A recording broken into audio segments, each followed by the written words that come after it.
pues oye, vamos a continuar. Lo primero, quiero agradeceros que hayáis sido tan puntuales, porque generalmente a mis alumnos les digo que vengan a determinada hora y no vienen, y por lo tanto que estéis aquí a la hora es de agradecer.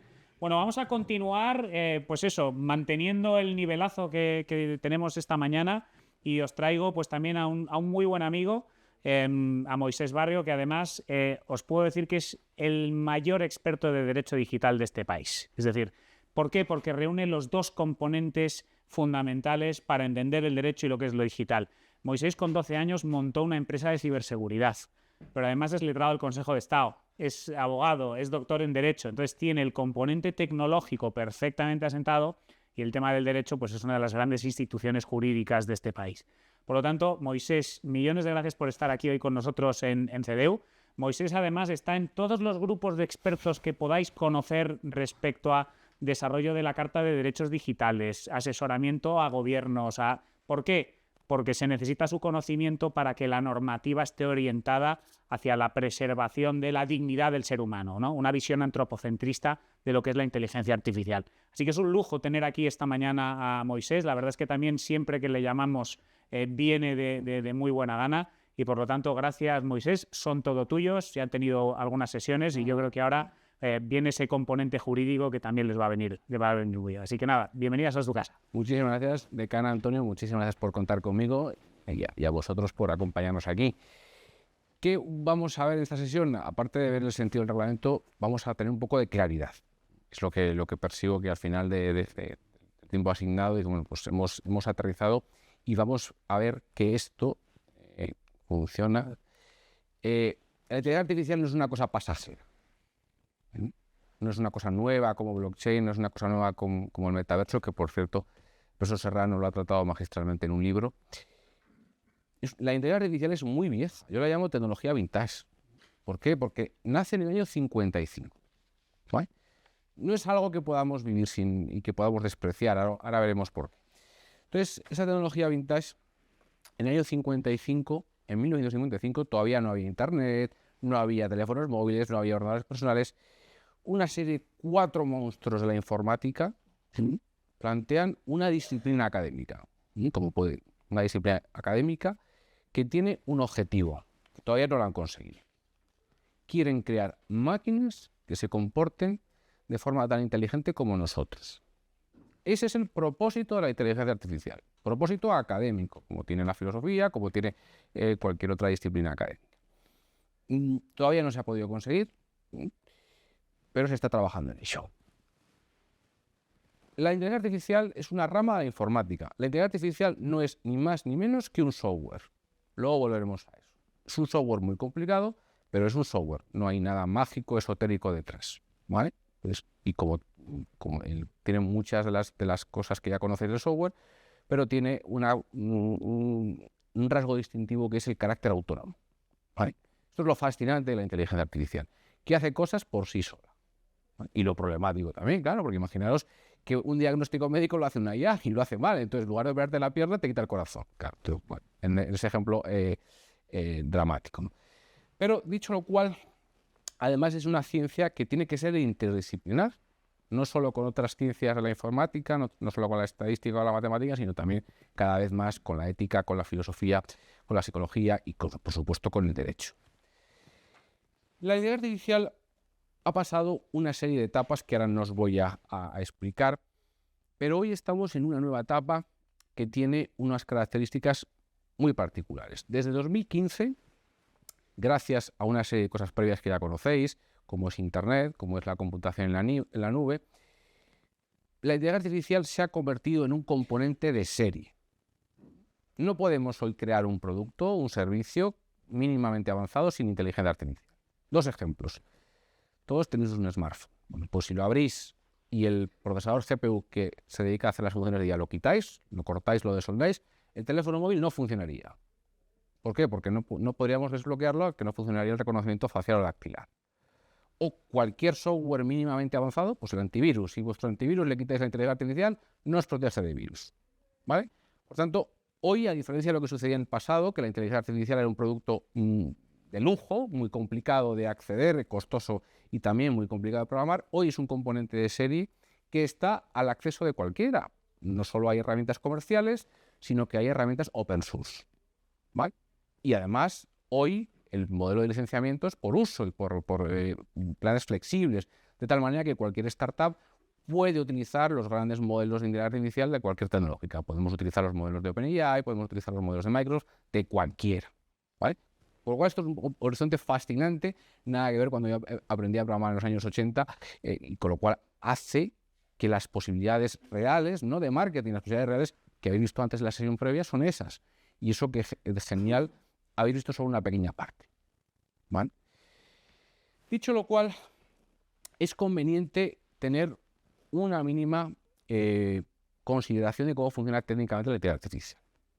Hay dos enfoques, muy resumidamente, dos direcciones. Como las escuelas penales, os acordaréis, ¿no? En el derecho penal estaba el causalismo y el finalismo, ¿no? Y se peleaban y tal. Y bueno, pues aquí hay dos grandes troncos de la inteligencia artificial, cada uno tiene muchas subescuelas que no podemos aquí entrar a detallar, pero sí que es conveniente tenerlos en cuenta porque eso nos permite saber cómo funciona, para qué la podemos utilizar y qué riesgos podemos asumir. Una de ellas son los sistemas expertos, que lo que hacen es codificar el conocimiento humano de documentos o de propio conocimiento experiencial de las personas y lo codifican en un motor de inferencia que puede tomar decisiones autónomas. Los sistemas expertos solo valen para un campo muy reducido del conocimiento y no se pueden utilizar en otros. Si tenemos un sistema experto para hacer un concreto diagnóstico médico dentro de la cardiología, ese sistema médico no lo podemos utilizar en otra rama médica o en el derecho. Hoy está muy en auge el Machine Learning, el aprendizaje automático, que es la segunda dirección, la inteligencia artificial basada en datos. ¿El Machine Learning cómo funciona?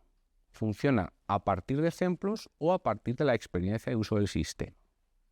Por eso, cuanto más se usa y se entrena por los usuarios, el sistema es más perfecto. Lo estamos viendo la diferencia, entre otras cosas, que por supuesto la utilización masiva de ChatGPT. ¿Qué problema tiene el Machine Learning? El aprendizaje automático, sus divisiones, el Deep Learning, etcétera, es que generaliza estos datos para hacer predicciones probabilísticas, ¿vale?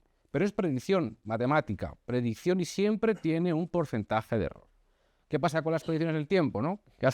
El viernes teníamos ¿cuántos grados en Madrid? 25 grados, 27 grados, ¿no? Claro, ¿va a acertar Bayar al tiempo? Pues lo estamos viendo. Es importante saber que el Machine Learning no comprende lo que hace, a diferencia de los sistemas expertos, y que opera por predicción. Claro, que el correo electrónico, el spam, se equivoque con un 90 o 97% en menos, acierte o no acierte, bueno, pues eso es subsanable.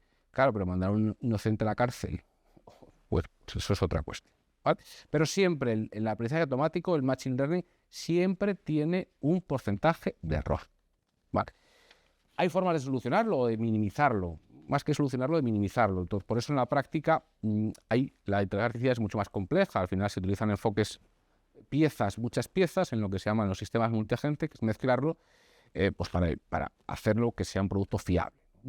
Por eso Genial está acotado en un ámbito documental concreto, y luego tiene distintos subsistemas para evitar las alucinaciones o para reducirlas a un porcentaje mínimo. Porque claro, no nos podemos, si una herramienta jurídica si mete la jurisprudencia, pues no podemos confiar en ella. Pues incurrimos en responsabilidad deontológica o responsabilidad civil. Si yo hago un recurso de casación y me invento la jurisprudencia en la sala tercera, pues aparte que me lo van a desestimar y me van a condenar en costas, pues voy a tener que indemnizar a mi cliente, ¿vale? Dicho este recordatorio para darle sentido, como os decía al principio, la inteligencia artificial es un software, es un programa informático, ni más ni menos. No hay nada más. Entonces me dice, entonces es como Word. Sí, es como Word. ¿Pero qué diferencia hay entre Word y ChatGPT? Es quién toma las decisiones. Cuando nosotros hacemos un documento, hacéis un caso práctico en Word, ¿qué hay que hacer? Tenéis que darle a un nuevo archivo, tenéis que empezar a escribir la portada con vuestro nombre, apellidos, la clase, etcétera, el índice, el primer epígrafe, tal, y darle contenido. Cuando citéis doctrina, pues hay que hacer la nota a pie de página, con el sistema de citación, etcétera, etcétera, y eso lo hacéis vosotros, ¿vale? Sin embargo, cuando le pedimos a ChatGPT, hazme un borrador de contrato de arrendamiento, ¿quién hace? Lo hace ChatGPT, ¿vale? Esa es la diferencia y, por tanto, Y esa es la problemática que tiene la inteligencia artificial. Un programa de tratamiento de textos decide el usuario, responde el usuario, pero cuando la inteligencia artificial, el software por IA, toma exclusivamente la decisión, aquí está el problema juez. Vale. ¿Y hoy dónde estamos? Hoy estamos en la inteligencia artificial débil. Tenemos inteligencia artificial que hace tareas incluso mejor que nosotros. Puede buscar en segundos toda la jurisprudencia de España o del mundo. Pensar vosotros, si tuvierais que buscar a mano toda la jurisprudencia de la Sala Tercera para ver cuándo se puede revisarse de oficio una declaración del modelo 720 contrario al derecho de la Unión Europea, pues eso lleva tiempo de mirar. Sin embargo, la IA lo hace en segundos. Pero la IA que nos busca jurisprudencia o nos resuelve dudas jurídicas no la podemos utilizar para jugar al ajedrez, ni nos puede planificar un viaje. No tenemos todavía una inteligencia artificial fuerte o general que es la que se parecería a nosotros. Oye, Siri 4.0, mira, quiero que me hagas la comida, me programes el menú semanal, que me digas la agenda que tengo que hacer, que me prepares el presupuesto para este cliente, que me digas los vencimientos procesales que tengo, que me hagas el borrador del recurso de casación, que me canceles la comida que tengo con no sé quién, que me hagas la rutina de entrenamiento y que me diseñes un viaje de novios para... Eso no existe. ¿Cuándo llegará? Pues todavía le queda. ¿Va a ser la inteligencia artificial generativa, ChatGPT y derivados, la solución? Yo creo que no. ¿Por qué? Porque funcionan con estadística. Pero bueno, en cualquier caso, se está trabajando en ello y bueno, el profundizar sobre esto nos situaría fuera del objeto de la ponencia. Y ya lo tercero, la superinteligencia, esa raza de inteligencia artificial que nos va a reducir a esclavos y se va a apoderar del mundo, eso es ciencia ficción, afortunadamente. ¿Cuál es el problema que tiene la inteligencia artificial? Pues ese grado de automatización. Claro. Y por eso requiere una regulación específica. La inteligencia artificial, como software, se le aplica el derecho en vigor, se le aplica protección de datos, se le aplica ciberseguridad. Cuando una administración pública contrata a una inteligencia artificial, tiene que cumplir la ley de contrato del sector público, etcétera, etcétera. Pero tiene una serie de peculiaridades. Aquí están los riesgos fundamentales. De todos ellos, ¿cuáles? Pues, por ejemplo, la inteligencia artificial, sobre todo el machine learning, ignora los casos excepcionales. Claro, ¿qué pasa con la discriminación? 2, la opacidad. Los sistemas más potentes de inteligencia artificial no sabemos cómo funcionan. De hecho, la IA generativa no se sabe bien cómo funciona. Tú le haces un prompt, te da una respuesta, le vuelves a hacer otro prompt y te da otra respuesta diferente. Y luego, el tema del ajuste de los prompts, bueno, pues es también un poco ensayo-error, ¿no? Realmente no es fácil comprender bien cómo acierta tanto, ¿no? Ahí está. 3, problema de los ciberataques. Como software, que es la inteligencia artificial, puede ser objeto de ciberataques. Vamos a ver ahora qué va a pasar con el ciclo electoral que tenemos y esos estados del bien y del mal, a ver qué nos van a hacer. En cuarto lugar, la vigilancia desmesurada. Claro, la inteligencia artificial quiere millones de datos y es un vampiro de datos. Entonces, claro, ¿qué pasa con la protección de datos? ¿Qué pasa con la intimidad? ¿Qué pasa con el asistente virtual que está en casa, está escuchando todo? En fin. Y el problema de los sesgos. Claro, el problema de los sesgos, la inteligencia artificial no los puede suprimir. Siempre va a tener sesgos. ¿Por qué? Porque los datos de entrada siempre van a tener algún sesgo porque son humanos. Entonces, y cuanto más sesgados están los datos, más discriminaciones va a tener la IA. Si conectamos los datos de retribución de una empresa que discrimina a un algoritmo para que haga la determinación salarial, pues va a seguir discriminando. No es fácil tratar el tema de los sesgos en la IA. ¿Se puede minimizar? Sí, se puede minimizar. Pues ¿cómo? Pues hay muchas técnicas. También el propio diseño de los equipos de datos. Los científicos que programan todo esto son de la misma nacionalidad, son todos blancos, hay diversidad de género, pluralismo político, en fin, todo esto es muy complicado. Pero bueno, ahí lo dejo apuntado para que veáis la complejidad que tiene la regulación de la IA. Y por eso la inteligencia artificial requiere de una regulación específica para afrontar algunos de estos problemas. Sobre todo, cuanto más autónoma es, más problemática es. Claro, que el filtro de spam, como decía, se equivoque, no pasa nada. Pero que mi carrera profesional o que el acceso a un servicio público lo determine un algoritmo que está mal hecho y a mí me discrimine o me niegue una prestación, pues sí que estamos en un problema de derechos fundamentales. Entonces, ¿cómo se ha enfocado esto? La Unión Europea presentó el 21 de abril de 2021 un reglamento europeo para regular la inteligencia artificial. Este reglamento está en la fase final de aprobación, queda un pleno a finales de mes del Parlamento Europeo, luego lo tiene que adoptar el Consejo y finalmente se publica en el Diario Oficial de la Unión Europea, y todo esto en el mes de mayo, ¿vale? Reglamento europeo, no directiva. Por tanto, no hace falta una norma adicional de transposición como la directiva. La misma regulación en toda la Unión Europea, claro, porque si no rompemos el mercado, si un fabricante de IA tiene que cumplir con la regulación francesa, con la alemana, con la italiana, con la española, pues es que es antieconómico. ¿Vale? Marco horizontal para todos los sectores. ¿Vale? Y lo que hace es una respuesta proporcional al nivel de riesgo. No es lo mismo utilizar inteligencia artificial para conducir un coche autónomo que en el corrector ortográfico de Word. Si el coche autónomo conduce mal, ¿qué nos puede pasar?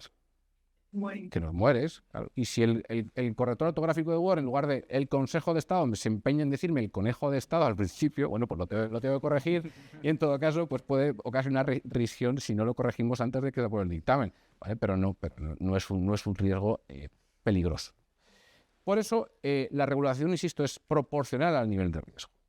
¿Sí? No es una regulación, no es un café para todos, como el sistema autonómico. No, tiene en cuenta los usos concretos.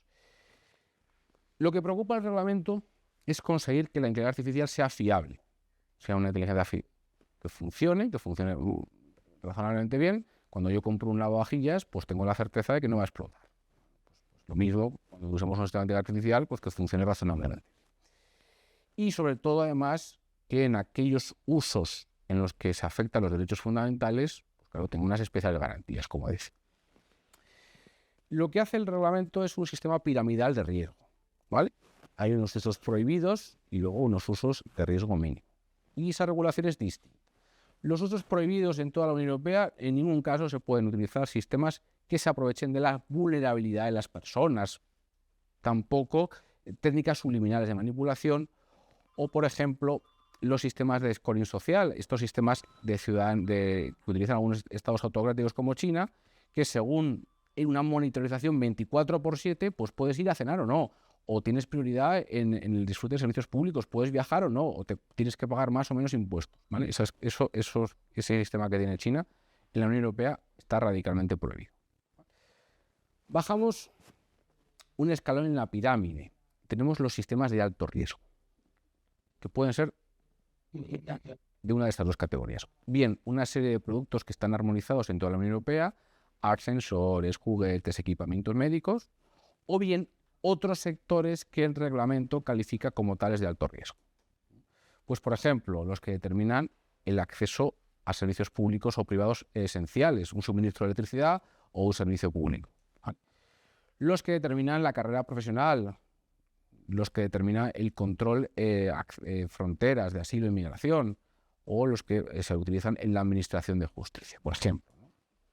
Esos sistemas, que son los que más afectan a los derechos fundamentales, están sometidos a la máxima intervención regulatoria. El grueso del reglamento se ocupa de eso. Pues como con muchas cosas que ahora no tenemos tiempo, pero la idea es que se ataca todo el ciclo de vida del producto, desde cómo se define hasta cómo funciona. Se preocupa por la calidad de los datos de entrenamiento, cómo se documentan los sistemas, hay que hacer un análisis de riesgo, una evaluación de impacto, una documentación, hay que registrarlos en una base de datos de la Unión Europea, etcétera, etcétera. ¿Vale? Una regulación imperativa muy importante. Pero los sistemas de alto riesgo son muy pocos. Un videojuego no es un sistema de alto riesgo. ¿Vale? Bajamos un escalón, los sistemas de riesgo limitado. ¿Vale? ¿Cuáles son? Pues bien, aquellos que se utilizan para crear vídeos, audios, obras audiovisuales de forma artificial. ¿No? Sí. 2, los chatbots, los robots conversacionales. 3, las ultrafalsificaciones, los deepfakes. ¿Vale? Estos son los principales supuestos de esta categoría. Y aquí lo que hay que hacer es básicamente etiquetar los contenidos audiovisuales que se han creado con inteligencia artificial, poner una marca de agua en ese vídeo, en ese audio, en esa imagen, y esto ha sido creado sintéticamente por ella, y advertir al usuario de forma transparente. Cuando yo llamo a un robot, cuando yo converso por él, me tiene que decir que está hablando con una máquina y no con un humano. Eso es. Luego está la inteligencia artificial generativa, que como consecuencia del caballo de batalla político que ha habido ahí, pues tiene una regulación ahí un poco sui generis como de alto riesgo en un título propio, pero bueno, pues, en fin, está ahí lo han colocado debajo del riesgo limitado, pero es complicado la regulación porque tiene bastantes excepciones. Básicamente la IA generativa está a caballo entre dos categorías. Y luego, por último, tenemos los sistemas de riesgo mínimo, que son todos los demás, que estos no están regulados, ¿vale? Por tanto, no es una regulación que mate la innovación, como se dice por algunos autores, etcétera, sino que es una regulación proporcional al nivel de riesgo. Esta regulación, además, no es un brindis al sol, como sucede con la regulación ética, sino que está acompañada de una supervisión pública, ¿vale? Hay una Oficina Europea de Inteligencia Artificial a nivel de la Unión y hay unas autoridades públicas de supervisión en cada Estado miembro para garantizar que esto se cumple, pues como pasa en protección de datos. Y España, además, hizo los deberes. En España ya ha creado la Agencia Española de Supervisión de la Inteligencia Artificial, ha aprobado sus estatutos y lo que ahora queda, pues, constituirla y darla. En ese sentido, España no ha ido a la cola de la regulación, sino que ha hecho los deberes y ya tiene todo listo para cumplir con el reglamento. Es una norma que, no obstante, es una norma muy complicada. Entonces, va a dar mucho trabajo de compliance y mucho trabajo de asesoramiento jurídico y, lamentablemente, los problemas de calidad normativa que tiene va a obligar al Tribunal de Justicia de la Unión Europea a intervenir. Entonces, desde el punto de vista de derecho digital, se abren muchas oportunidades de asesoramiento, pero tiene el inconveniente que debería haberse redactado mejor y que tiene puntos oscuros que van a dar lugar a un litigio. Pero insisto, que los sistemas de alto riesgo solamente son más o menos en torno al 5 al 8% de todos los sistemas de IA que existen. ¿Bien? Y ya concluyo, ¿no? Al final, la inteligencia artificial lleva mucho tiempo entre nosotros, ha venido para quedarse. Como juristas debemos conocer cómo funciona para saber dónde puede ser aplicada con total libertad, dónde puede resultar inadecuada y, en los casos intermedios, pues cómo aplicarla adecuadamente. ¿Sí? ¿Por qué? Porque la inteligencia artificial no hace milagros, los milagros a Lourdes. La inteligencia artificial es más bien un copiloto, es un asistente, y hoy por hoy estamos ante una inteligencia artificial débil, que nos sirve, nos puede ayudar en cosas muy concretas, pero desde luego no nos va a redactar demandas nuevas, no nos va a redactar argumentaciones inéditas, no me va a hacer un recurso de casación, no me va a hacer un recurso de amparo, me va a ayudar en tareas repetitivas y si elijo una buena herramienta jurídica de calidad, pues me supone un asistente muy cualificado, un junior muy cualificado, pero desde luego no nos hace todo el trabajo. Y por lo demás, no hay que tenerla miedo, es una tecnología antigua, una tecnología vintage que nos ofrece retos, oportunidades y afortunadamente pues tenemos que saber los pros y contras para ofrecer asesoramiento jurídico a nuestros clientes, ver las oportunidades también que nos puede aportar o incluso para emprender en el ámbito de la Legal Tech, como ha hecho Antonio y como nos va a contar ahora Jesús. Y pues nada, hasta aquí concluyo en tiempo. Si queréis profundizar, tanto en mi web en moisesbarrio.es, en abierto tengo artículos académicos sobre estos temas, como también en el manual de Derecho Digital, pues lo explico de forma más extensa. Muchísimas gracias por invitarme. Un placer.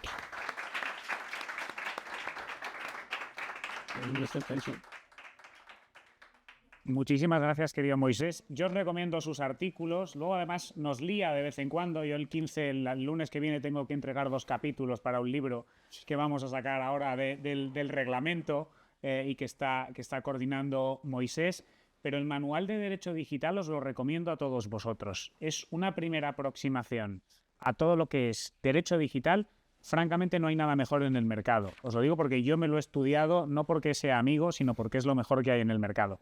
Hay otro libro muy interesante de Moisés sobre los derechos digitales, los derechos de cuarta generación, que también os recomiendo. Es un manual que debe tener 100 paginitas, 125... 150, que también es muy, muy interesante para entender toda la evolución de los derechos digitales y que han llevado a lo que veíais por ahí también de la Carta de Derechos Digitales.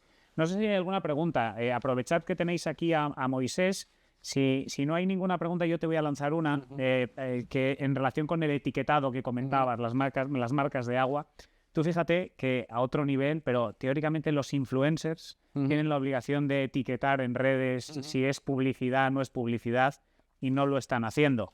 ¿Qué mecanismos dispone o con qué mecanismos cuenta el reglamento para sancionar un poco el régimen sancionador del reglamento en relación con el incumplimiento de esas obligaciones en función del tipo de riesgo, el tipo de inteligencia artificial?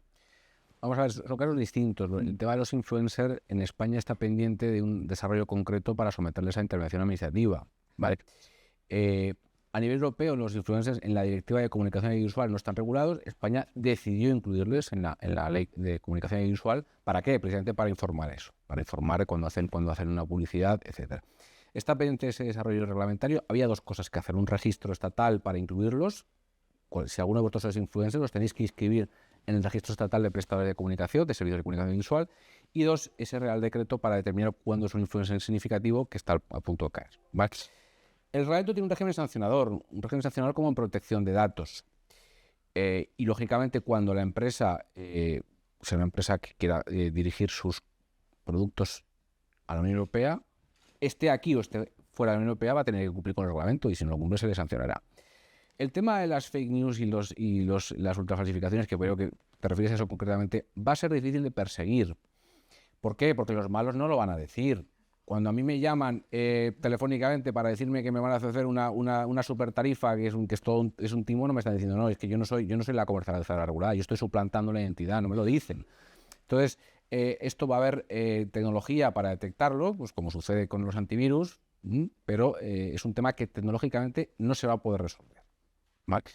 Como el phishing, los ataques de phishing cada vez son más sofisticados. Yo los últimos que he recibido de notificaciones de la agencia tributaria o de la Hacienda son muy realistas, Claro, los malos trabajan con IA y las empresas de ciberseguridad trabajan con IA, entonces se produce una carrera que se van equilibrando. ¿Cómo se va a solucionar? Con unas buenas herramientas de ciberseguridad, pero también con una formación en el uso de estas tecnologías. Es decir, pues, cuidado, vamos a pararme a ver qué me están ofreciendo. Me están ofreciendo una tarifa que es la pera limonera. Hombre, pero vamos a ver, si el precio del kilovatio está a 0,15, ¿cómo me lo van a dar a 0,6? Esto no puede ser, ¿no? Si a mí yo no tengo procedimientos vivos en este sentido, cuidado con esta notificación. Esto nos obliga a entender la tecnología, pero que solo entendiendo la tecnología y reflexionando vamos a poder paliar saber si este vídeo realmente lo estaba diciendo el político o vamos a ver de dónde ha venido, cómo me ha notificado. Tenemos que pararnos a pensar, porque es verdad que la tecnología va a poder ayudar a detectar, pero no va a poder cubrir todas las amenazas de deepfakes y ultrafalsificaciones. Pues muchísimas gracias. ¿Alguna otra pregunta, aprovechando que tenemos a Moisés por aquí? Sí. Que dijiste antes que no hay que tenerle miedo, yo no le tengo miedo a la inteligencia artificial, pero quería saber tu opinión acerca del debate de que ChatGPT será los futuros becarios. Bueno, ChatGPT no va a ser becario. No va a ser becario, ¿por qué? Porque ChatGPT no está entrenado con un corpus jurídico de calidad. Entonces, los contenidos en abierto de Internet, hay artículos que están muy bien, otros que están bien, otros que están mal y otros que están fatal, ¿vale? Entonces, el hecho de utilizar fuentes abiertas, y además ChatGPT no cita las fuentes, hace que esa herramienta en concreto sea difícilmente utilizable. Hay otras que sí citan las fuentes, porque si no plagiamos, y nos puede ayudar a hacer trabajos. Pero desde luego un trabajo original no te lo va a hacer ChatGPT, porque además la información nunca va a estar actualizada. Dos, todas las grandes editoriales jurídicas, Lefebvre es la que lidera la innovación, no estoy en plantilla de Lefebvre, están trabajando en incorporar la IA generativa. Entonces la IA generativa va a ayudar al asistente, pero no va a hacer soluciones innovadoras. Es decir, el factor humano de tratamiento con el cliente, eso no lo resuelve. Y dos, no va a plantear nuevas estrategias, porque la inteligencia artificial generativa utiliza machine learning, lo que hace es estadística, entonces se basa sobre el pasado. Pero cuando tú estás de becario tienes que ofrecer valor añadido. Yo en mi época universitaria estuve de becario en un gran despacho un verano. Yo tenía dudas si opositar o no, entonces dije, la mejor forma es conocer al despacho por dentro. Y yo cuando estuve de becario, ¿sabéis cuántas fotocopias hice? 0. ¿Y cuántos cafés serví? 0. Yo estaba allí, a mí me llevaban a veces a reuniones con clientes y yo digo, pero ¿sabes? Que yo no acabo la carrera, me estáis llevando aquí con un CEO del IBEX y yo digo, bueno, tienes que aportar valor añadido. ¿Por qué? Porque si no aportas valor añadido, entonces es una herramienta que hay que saber utilizarla y que nos va a ayudar, pues en lugar de examinar esta pila de sentencias en 10 horas, pues esto vas a reducir tiempo, pero tienes tú que pensar, y eso la inteligencia artificial generativa no te va a ayudar. Sí. Justamente el último que has dicho del valor añadido, yo siempre tengo un poco la duda sobre a qué nos referimos cuando hablamos de valor añadido, porque la inteligencia artificial nos ayuda a acelerar procesos y a poder dirigir nuestro tiempo a un mayor pensamiento crítico, mejorar nuestras actividades, pero yo quería preguntarte si puedes ponernos algún ejemplo concreto sobre el valor añadido. El valor añadido lo da una buena formación de base. Es decir, que tú en la carrera no solo hayas estudiado por los apuntes o por la presentación, sino que hayas consultado manuales, que hayas leído doctrina, que hayas leído jurisprudencia, que tengas una sólida formación académica. Esa sólida formación académica te ayuda a pensar, a dar soluciones a los problemas. Hay soluciones que ya son conocidas y que, por ejemplo, pues, cláusula suelo en revisión de oficio de modelo 720 de Hacienda, y eso ya está resuelto, eso ya está. Hay doctrina que hay que aplicar y ya está. Pero los problemas nuevos, si no hay una base previa de una sólida formación jurídica, la máquina no te lo va a resolver. Porque la máquina, insisto, la máquina ¿cómo funciona? Funciona con Machine Learning, con el corpus pasado de problemas conocidos. Pero cuando tú le preguntas, pregunta a ChatGPT que te diga algo sobre lo que no tiene información, y eso no te lo resuelve. No te lo resuelve. No sustituye la labor de estudio. No la sustituye. Y no sustituye la labor de lectura y la labor de profundización de los contenidos.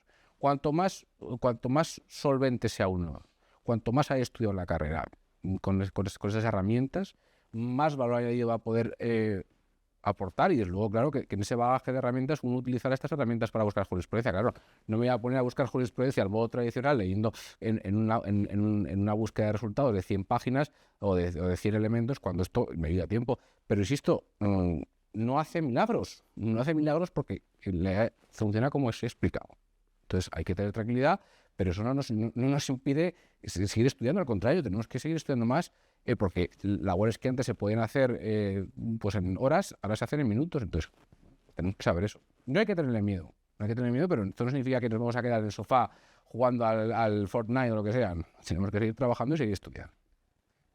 Sí, Jesús María. Sí, Moisés, te felicito porque has sintetizado de una forma magistral, como solo una persona con la perspectiva que tú tienes puedes hacer, la historia de la inteligencia artificial. Y lo has hecho contraponiendo esos dos conceptos, ¿verdad?, de la inteligencia artificial basada en el dato, lo que tenemos ahora, con la antigua inteligencia artificial basada en la programación de procesos, no recuerdo cómo le has llamado. Pero al hacer esa diferenciación, has dejado caer algo muy sibilino. Has dicho que no estaba seguro que ese fuese el camino. Un experto como tú, ¿qué perspectiva de futuro tiene? ¿Vamos hacia una mezcla de ambas formas, de ambos modos de hacer la inteligencia artificial? ¿Hay que dar por totalmente descartada la primera vía o la primera aproximación? ¿Cuál es tu opinión personal de hacia dónde vamos? Y te lo pongo fácil. En 5 años. En 5 años, bueno, vamos a ver, has abierto un melón sobre el futuro de la IA, es decir, esto vamos a ver cómo lo puedo sintetizar también. He expuesto las direcciones dominantes de la inteligencia artificial. Hay otras. Y dentro de las ramas minoritarias, esa doctrina minoritaria, y que luego, oye, que a veces pasa que los grupos particulares luego se convierten en la jurisprudencia del futuro. O sea, cuidado con la doctrina minoritaria. Pero hay otras ramas que están trabajando en unos enfoques más aproximados a la biología. Otras direcciones. Y esto va con retraso. 2. Tampoco sabemos a ciencia cierta cómo funciona el cerebro humano y cómo funciona el conocimiento y cómo funciona el aprendizaje. Claro, es que esto se está grabando y es una puñeta, ¿no? Pero es un dato solamente. Muchos de los grandes gurús de Silicon Valley no han acabado la carrera. No han acabado la carrera. Es un dato objetivo. Entonces, el conocimiento que tienen es incompleto.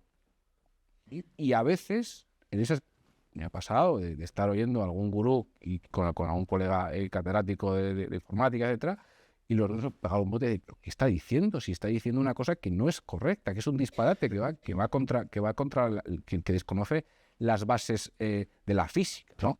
Entonces,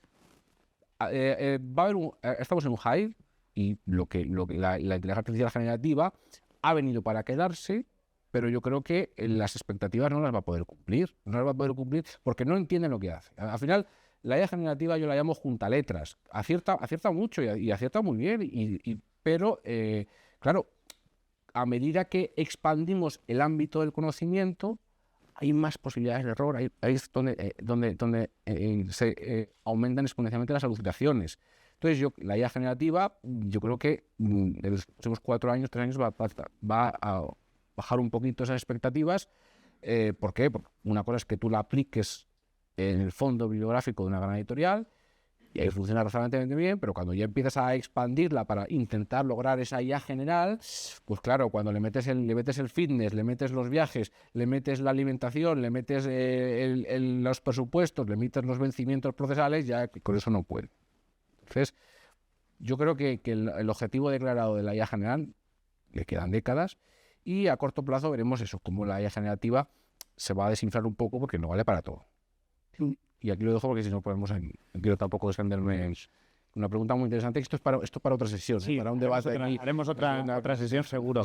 Bueno, pues agradecerte enormemente, querido Moisés, que hayas venido a estar aquí esta mañana con nosotros. Yo sí que me quedo con la pregunta que realizabas, no me acuerdo de tu nombre, con Lara. Yo simplemente hay una reflexión que hago. La inteligencia artificial no te va a quitar el trabajo.